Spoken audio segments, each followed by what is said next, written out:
Intelligence. What is it? If we take a look back at the history of how intelligence has been viewed, one seminal example has been Edgar Dijkstra's famous quote that the question of whether a machine can think is about as interesting as the question of whether a submarine can swim. Now, Edgar Dijkstra, when he wrote this, intended it as a criticism of the early pioneers of computer science, like Alan Turing. However, if you take a look back and think about what have been the most empowering innovations that enabled us to build artificial machines that swim and artificial machines that think, you find that it was only through understanding the underlying physical mechanisms of swimming and flight that we were able to build these machines. And so, several years ago, I undertook a program to try to understand the fundamental physical mechanisms underlying intelligence. Let's take a step back. Let's first begin with a thought experiment.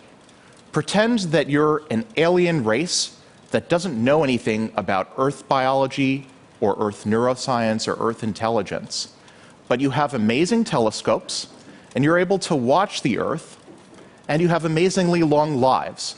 So you're able to watch the Earth over millions, even billions of years, and you observe a really strange effect.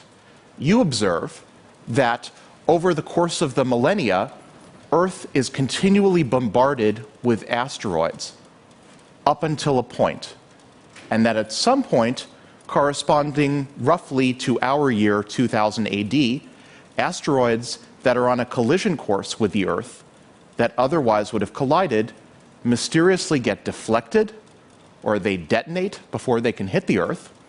Now, of course, as Earthlings, we know the reason would be that we're trying to save ourselves. We're trying to prevent an impact.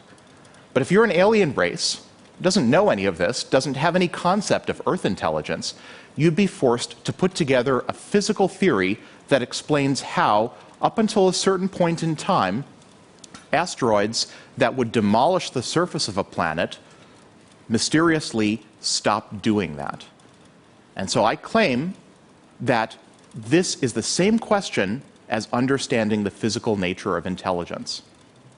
So in this program that I undertook several years ago, I looked at a variety of different threads across science, across a variety of disciplines that were pointing, I think, towards a single underlying mechanism for intelligence. In cosmology, for example, there have been a variety of different threads of evidence that our universe appears to be finely tuned for the development of intelligence, and in particular, for the development of universal states that maximize the diversity of possible futures. In game playing, for example, in Go, everyone remembers in 1997 when IBM's Deep Blue beat Garry Kasparov at chess. Fewer people are aware that in the past 10 years or so, the game of Go, arguably a much more challenging game because it has a much higher branching factor, has also started to succumb to computer game players for the same reason. The best techniques right now for computers playing Go are techniques that try to maximize future options during gameplay. Finally, in robotic motion planning, there have been a variety of recent techniques that have tried to take advantage of abilities of robots to maximize future freedom of action in order to accomplish complex tasks. And so, taking all of these different threads and putting them together, I asked, starting several years ago, is there an underlying mechanism for intelligence that we can factor out of all of these different threads? Is there a single equation for intelligence? And the answer, I believe, is yes. What you're seeing is probably the closest equivalent to an E equals mc squared for intelligence that I've seen. So what you're seeing here is a statement of correspondence that intelligence is a force, F, that acts so as to maximize future freedom of action. It acts to maximize future freedom of action or keep options open with some strength T, with the diversity of possible accessible futures S up to some future time horizon tau. In short, intelligence doesn't like to get trapped. Intelligence tries to maximize future freedom of action and keep options open.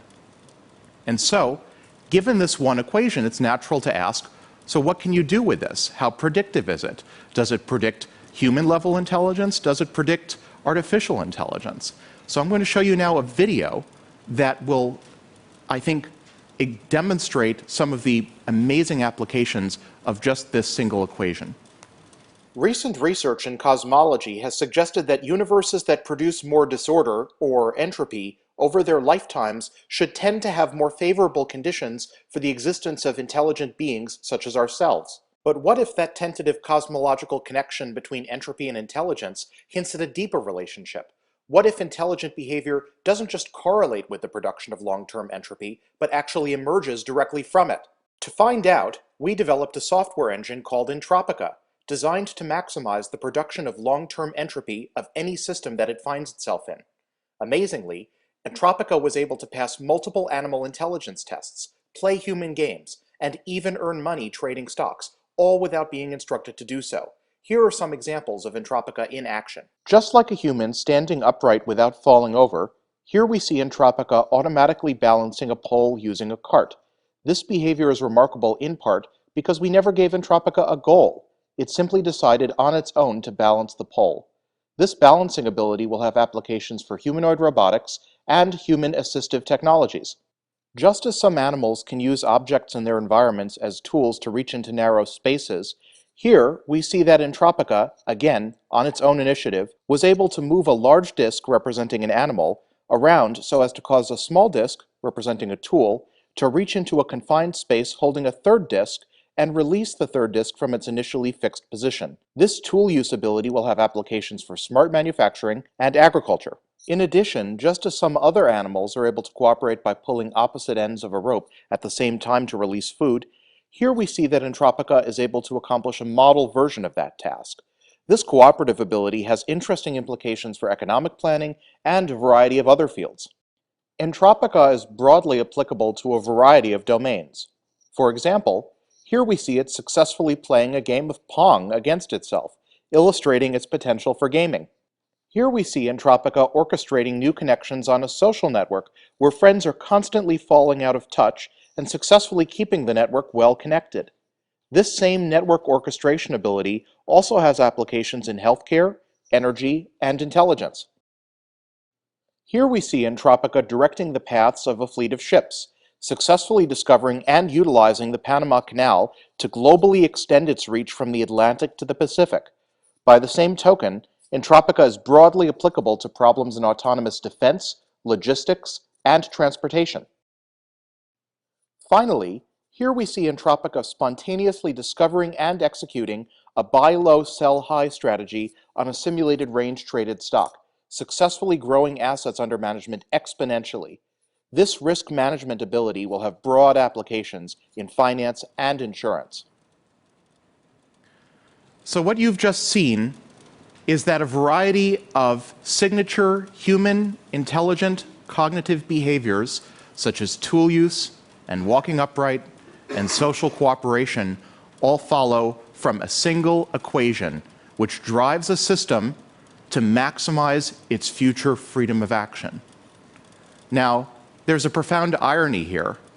Going back to the beginning of the usage of the term robot, the play R-U-R, there was always a concept that if we developed machine intelligence, there would be a cybernetic revolt. The machines would rise up against us. One major consequence of this work is that maybe all of these decades we've had the whole concept of cybernetic revolt in reverse. It's not that machines first become intelligent and then megalomaniacal and try to take over the world. It's quite the opposite, that the urge to take control of all possible futures is a more fundamental principle than that of intelligence, that general intelligence may in fact emerge directly from this sort of control grabbing rather than vice versa.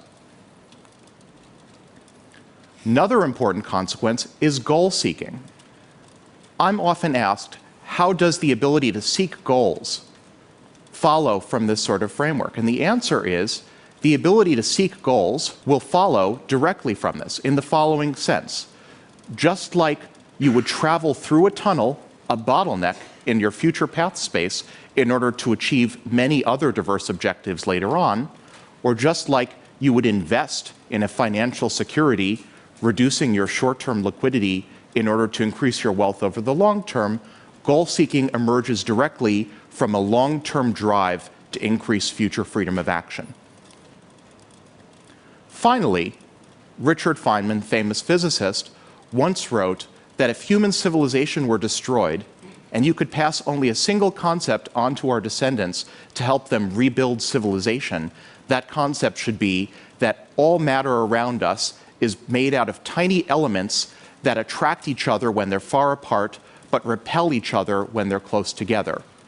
My equivalent of that statement to pass on to descendants to help them build artificial intelligences or to help them understand human intelligence is the following. Intelligence should be viewed as a physical process that tries to maximize future freedom of action and avoid constraints in its own future.